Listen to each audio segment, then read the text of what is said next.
Good morning, and welcome back to the Late Start Show. We are here today with Z Cimoroni, hockey player, award-winning percussionist, and Sherman Price Speaker Contest finalist. How are you doing today, Z? I'm great. How are you? Great. Doing well. It's great to have you on the show. Yeah. Let's Great to start be at the here. beginning. Where did you grow up? Were you around here? And what was your childhood kind of like? Yeah, so I grew up in Shaker Heights, same house I live in now.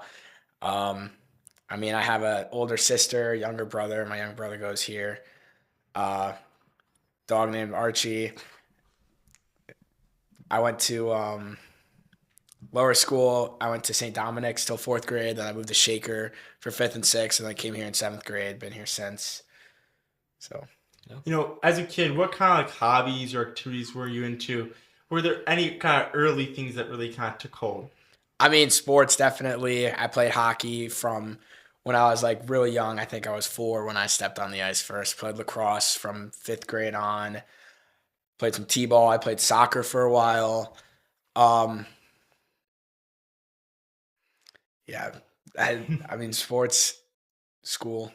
Did music ever catch on early? Yeah, music. I played piano since I think kindergarten, and then I stopped piano in fifth grade at Shaker. Played clarinet for like a semester because it was required, and then I switched to like percussion in general, and then I really just switched to percussion because I wanted to play the drum set, and so then from there, like after sixth grade, kind of did drums on my own, joined the jazz ensemble here ninth grade, and that's really it. Kind of let's talk about that family part. Like, obviously, all of our families have helped us out in so many different ways. But how's your family kind of really supported you? Or obviously, having your younger brother here, and we'll get to that a little bit later, is just really cool. How has your family really kind of supported you, whether it's through your activities and hobbies or just your day to day? Yeah, so for my activities and hobbies, obviously my parents both support me so much, driving me to stuff, help pushing me into stuff. My dad, specifically, he really drives me to do a lot of things. I remember when I was really young, I was like 5, I didn't like to do anything, and I would always say no. Like, I didn't eat anything. When my dad was like, all right, do you want to try hockey? I was like, no, I don't want to do this. And then he forced me to go. I got on the ice, and I loved it. And so, he's kind of driven me to, try new things. Um, and after like trying those things, I might say like, no, I really don't want to do this. And then after I try it, I end up loving it. So that'd be with activities. And then on day to day, they just supportive, give me like a guideline of like path to go down. And then, if I'm straying away from the path, kind of nudge me back into the fairway. So. And let's talk about that transition that you made from Shaker to US. What led to that transition, and what were those first experiences with US like? So what led to the transition was the Shaker like got rid of the honors classes.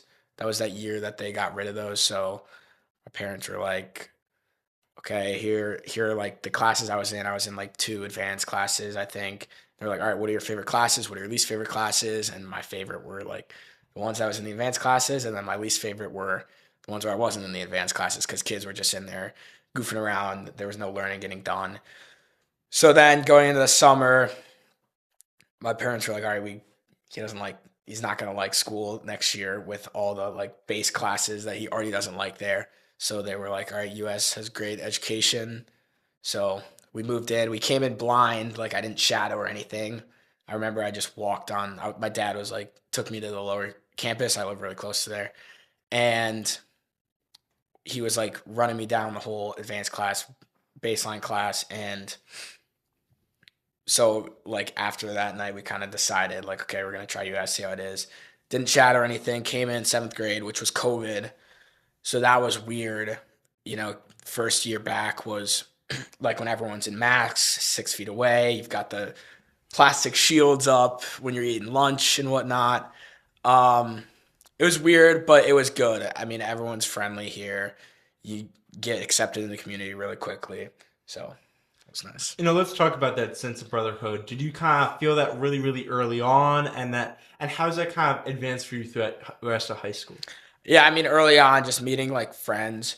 I remember I would sit in like in seventh grade, we had the whole opposite lunch, or like I forget what it's called now, but like the study time, and we would like go ILT, outside. was it? Yeah, Yeah. ILT, yeah. And we would go outside and like I would just walk around the track with, I think it was Andrew Garceau, Carson Pantek, and then I don't know, there might have been some other kids who I'm forgetting, but I remember those two a lot. I mean, those are my really good friends right now. So, I mean, I was a new kid going in and those two kind of just bonded together, and then that's fully grown here. I mean, I definitely think you see it more in the upper school. You just realize it more because when you're younger, you don't really take the time to really appreciate that kind of stuff. But I mean, definitely here, you really see that brotherhood. You see people who are like really close together, friends for life, want to come out and support their friends. I mean, I remember I didn't go to the play, but I'm pretty sure there were a bunch of people who were going to the play. I wish I could have gone. But I mean, I guess that's kind of just something that it's like going out and supporting people. You see that everywhere, helping people on their homework, their work, and just being there for your friends. And then there's that sense of brotherhood with your friends, but you've gotten the privilege to actually have your real brother here at US. Did he follow you shortly after you made the transition, and what has it been like having him here with you? Yeah, so we made the transition at the same time. So he was third grade, and then fourth grade was his first year here. Is that right? No, it was fifth grade. Fifth grade was his first year here, seventh grade for me. And then, I mean, yeah, I mean, it's kind of crazy having him in the same school as me. He didn't play hockey last year, so we were really only on the same team for lacrosse, but getting to play hockey with him, getting to play lacrosse with him, seeing how he's doing it is really nice. I mean, we have like the same schedule, so spend a lot of time together. So that's a nice thing to have. Over the years at US, like teachers are such a big part of kind of our day to day. Are there any teachers or mentors once you kind of got to the upper school that really just invited you to this community that you just really remember and thankful for? Yeah, so I mean, Mr. Strachan, my sponsor for sure, he's really helped me, guide me through from freshman year to now. Um, just getting to see him on like sponsor meeting Fridays and whatnot. And then, I mean, I had Dr. Kleisner for ninth grade and 10th grade. So that was nice to kind of grow throughout those years in English with the same teacher who could watch me grow. I also had, this is my third year with Senor Pacheco. So I kind of the same thing with English, is growing from a ninth grader to a senior with the same teacher. I've had her for 3 years now. And then, I mean, one that sticks out to me is Dr. Bone, and you guys probably hear this one a lot, but like I had him for English last year, AP English, and I mean, he just, I don't know how he does it, but he does a great job of making class really fun but also like very academically focused. You really learn about a lot. He pushes you to be your best, and at the same time, he makes it fun while he does it. And outside of class, obviously you do sports. What are some clubs that you've joined that you've really enjoyed? So, I mean, I think the big one for me would be Anderson Scholars in Entrepreneurship. Getting to, explore a passion throughout high school has been really nice with the speaker series, and like all the other events we do. I was invited to do the US textbooks over the summer, which was nice to get to really do hands-on, like learning, I guess, through that program. Um, I'm also in the Spanish Honor Society, so that's nice. A little bit of volunteering. Also get to learn more about Spanish. Senor Pacheco runs that, so that's another connection there. Um, yeah, I would say those are the two big ones in school. Let's kind of go to that sports part. So obviously you talked about getting involved with a bunch of sports when you were really, really young. But how have you grown in sports, and how have they really become just such an integral part of your life? I mean, for me, so like sports have always been in my life, and I've definitely grown as a player, like the skills, but also as like a mental player for like studying film, seeing what the other team's doing, and and then also like as a leader. So you see what your teammates are doing, how they're acting. If they're down, you bring them up, and I mean, getting to see that growing in that sense and like the more mental aspect of the game has really been the big like benefit I see out of sports. And then I would also say, like, kind of building on that mental game is I've kind of been out for a while. I sprained my ankle in April, never really healed. and then I got this like blood thing that's going on. And so having that removed really lets you see how like integral it is and how important it is. Yeah. And specifically your experience with hockey, you guys have had a lot of success during your time, but how do you try to sustain that success as players come and go? I mean, I'd say it's kind of a culture thing. It's kind of, and it's also like a work thing. You got to work every day, um, on and off the ice, and you got to accept the new kids, show them how we do things on the team, and then just go from there. Throughout all the different sports, do you have like a favorite memory, a favorite kind of funny memory that just like really sticks out to you that you remember? Funny one's a hard one to think of.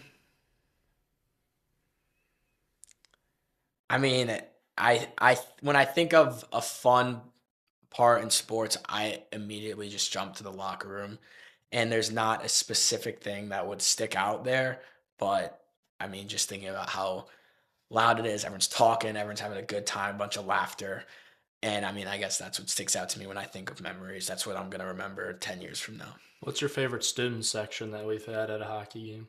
At a hockey game, I'd say I want to say the Bart. We always pack the Bart, and that's great.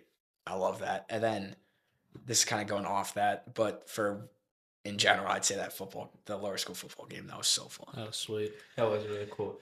Overall, you do a bunch of different things such as sports, but one of the things that we also haven't talked about is kind of your percussionist and the fact that like you've even won awards in a bunch of different like jazz things.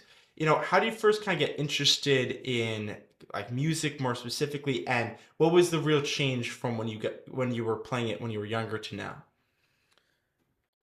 So when I was younger, I would say it was mostly driven by my parents, and I think that was kind of persistent until like eighth grade, and because I remember my dad kind of urged me to join the jazz ensemble here, and but now I feel like it's driven by me a lot, which I think is really good.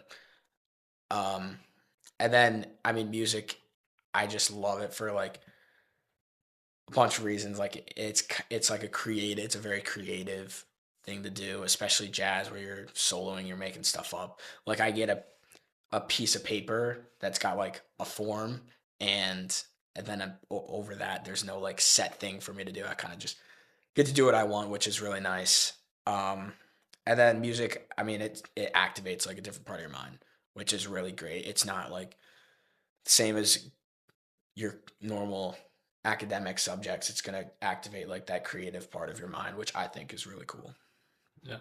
And then moving on to another cool part that you were able to do during your time here is you you were a finalist for the Sherman Prize Speaking Contest. You gave a speech called "The Demons in Our Pockets" about phone use and what the negative effects that can have. What drove you to write about that topic?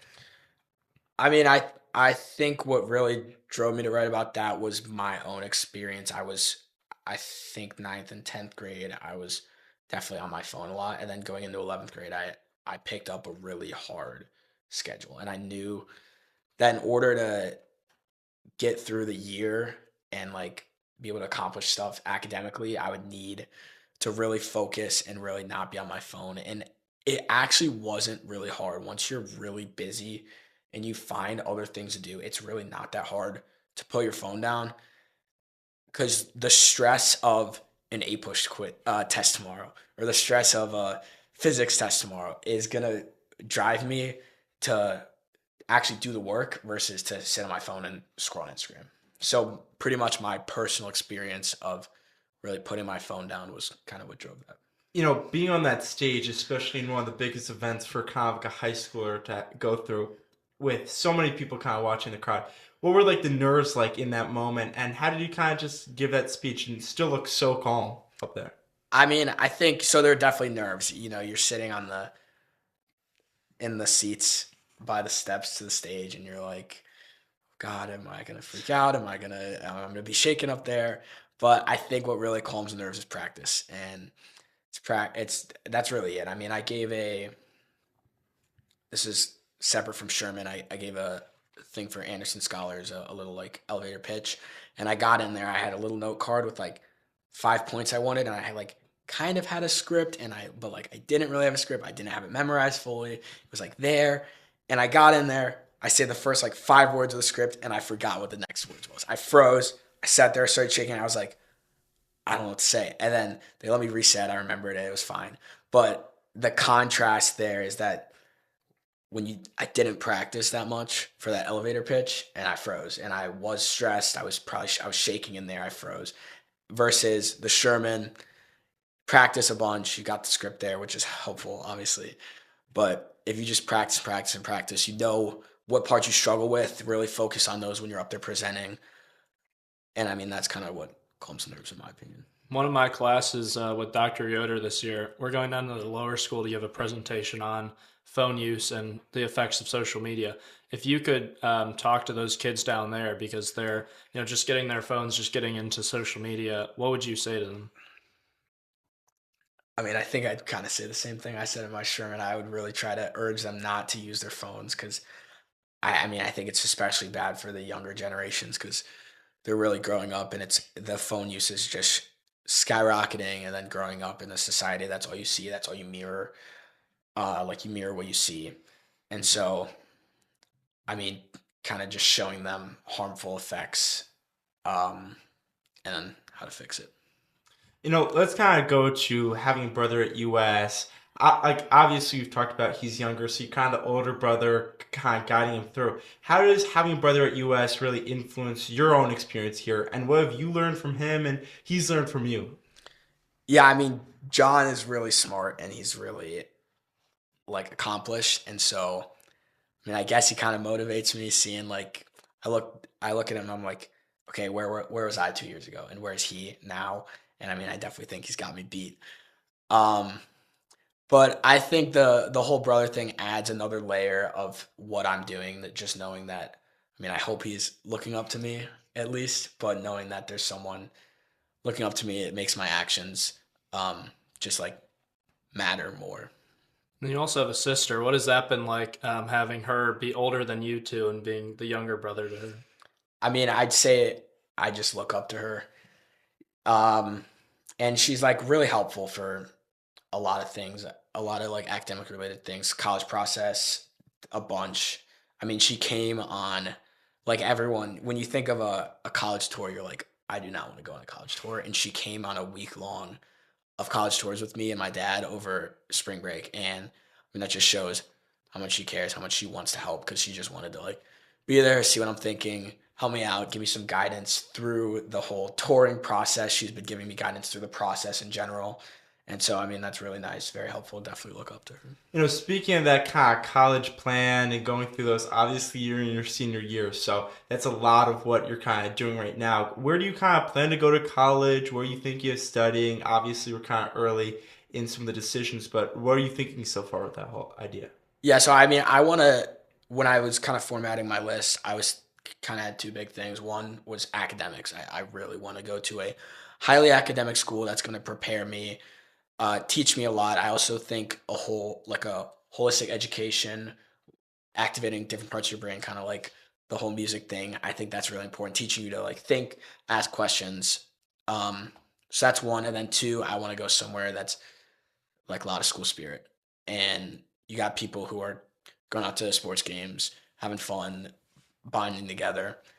So those are kind of my two. I mean, from there, it kind of depends on where I get in and where I don't. Knock on wood. And then, what was the second part of that question? And yeah, Oh, where do I what want to you study? yeah. So I'm thinking business. And I think Anderson Scholars is a big influence in that. Some of the schools I'm applying to don't have business schools, but I think I'm just going to take the economics route there. And I mean, that's great. You get to get that whole holistic education, like I was talking about, and then also you can really personalize your education through like a minor, through like the clubs you're in, and so like really flexible stuff with economics. And then if I end up going to a school with a business school, kind of a similar thing there.